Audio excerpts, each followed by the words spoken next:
ગુજરાત હાઈકોર્ટના ફ્રન્ટ અને paper size અંગેના નવા પરિપત્રનો સુરેન્દ્રનગરના વકીલોએ સખત વિરોધ કર્યો હતો। વકીલોના જણાવ્યા મુજબ નવા નિયમોના કારણે સિનિયર અને જુનિયર વકીલોને કોમ્પ્યુટર અપડેટ કરવા સહિત મુશ્કેલીઓ પડી રહી છે। ઉપરાંત પેપર માર્જિન સેટ કરવા માટે વધારાનો આર્થિક ખર્ચ પણ ભોગવવો પડી રહ્યો હોવાનો વકીલોએ આક્ષેપ કર્યો હતો।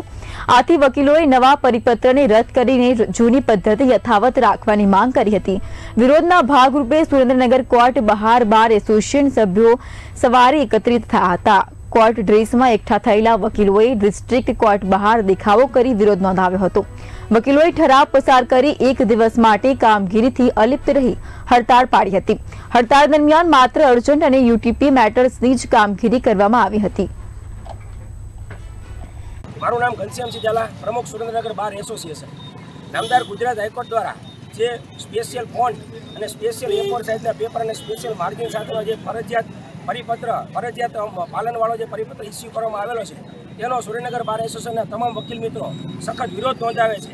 અમો તમામ વકીલોની એવી માંગણી છે કે આ પરિપત્ર નામદાર ગુજરાત હાઈકોર્ટ દ્વારા રદ કરવામાં આવવો જોઈએ અને આ પરિપત્રની અંદર નામદાર હાઈકોર્ટે ફોન્ટ માર્ક બાબતે હાલમાં છૂટછાટ આપેલ છે તેવું જાણવા મળેલ છે, પરંતુ A4 સાઇઝના પેપરનું જ ફરજિયાતપણે અમલ અને જે માર્જિન જે સેટ કરવાનો જે નિયમ રાખ્યો છે કે જે 4 ઇંચ અને 2 ઇંચ તેમાં પણ ફેરફાર કરી અને જે જૂની પદ્ધતિ મુજબની જે ફાઇલિંગ થતું હતું એ જ સિસ્ટમ ફરીવાર નામદાર હાઈકોર્ટે અપનાવી જોઈએ તેવી અમારી